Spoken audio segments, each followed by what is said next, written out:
الله سبحانه وتعالى پیش اوی بین سرزەوی براکانی من لە پشتی باوە ئادەم هەرچی زوڕیەتی بەنی ئادەم هەیە لای کێوی عەرەفە پیشانی داوە هەرچی زوڕیەتی بەنی ئادەم هەیە لەویا پرسیاری لێ کردووی ئەلەستو بیڕەبیکم رازین بەوەی کە من پەروەردگارتان بم هەر هەمووی وتێتی قالوا بەلا بەڵێ رازین بۆیە کەسێک کاکەوێ بە عەرزە کەسێ ملحیدە و بێدینەکەوێ بە عەرزە یەسەر دەچی یا الله لە دەمی دەرەچێ بۆ چونکە لەبەرەوەی کە لە فیترەتا باوەڕی بە الله هەبووە پێغەمبەری خوا فەرمی عەلەیهی سەڵات وەسەلام ئینسان کاتێکە لەدایکە بێ موسڵمانە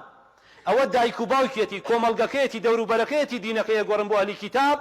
یان بۆ مەجوسی و ئاگرپەرست یان بۆ هەر ڕێباسێکی تبرا خۆشەویستەکانی من لە فیترەتا هەمووی باوەڕی بەخوا هەیە بەخوا قەسەم 50 نەفەر لە ناو یەختێکا بووین لە ساڵی 2006 بەرەو ئەسینە ئەڕۆشتین لە بەحری ئیجە ئەو بەحرەی کە ئێستا خۆراکی قەبر و گۆڕستانی دەیان گەنجێ وڵاتە کاولێ ئیتر کەوتە حاڵەتی خنکان ماتۆڕی لە ئیشکە و 6 دانە سەعاتی تیاماینەوە بەس ئاسمانمان لێ دیار بوو ئەوش بەحرە ئەوش شاخادا بەسەرمانە ئێستاش سامەکەم لە بەحر کاتێکە ئیبینم یعنی 2 دقە ویستم چوە دەرەوە تۆزێ دەرەوە ببینم ئینسان پێغەمبەر صلی الله علیه و سلم لەسەر بەحرا مەڕۆم بۆ سێ شت نەبێ بۆ غەزا بۆ عەمرە بۆ حەج چونکە لە ژێر ئاو ئاگرە لە ژێر ئاگریش ئەفەرمێ ئاوە خوای گەورە باسی بەحری مەسجوورمان بووەکە ئاگرە بەحرە و گڕی گرتووە لە ژێر ئەو بەحرە و بورکانی تایە هەرچی سۆنامیەکە لەسەر زەویان ڕووەدا لە بەحرەکانەوە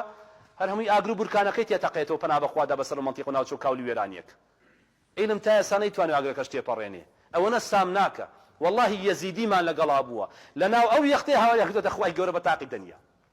چونکە خوا فەرمێ کاتێک کە شەپۆلی بەحرەکەیان بۆ دێن ناو سەفینەیەکان لە ئاوێکان لە بەلەمێکان مخلیسینە لەهو الدین ئەبن بە بەندەیەکی مخلیس بۆ خوای پەروەردگار لەگەڵ دێنەوە سەر زەوی وشکانی کافر ئەبنەوە بێ باوەڕ بنەوە پەنا بە خوای گەورە ئەگرین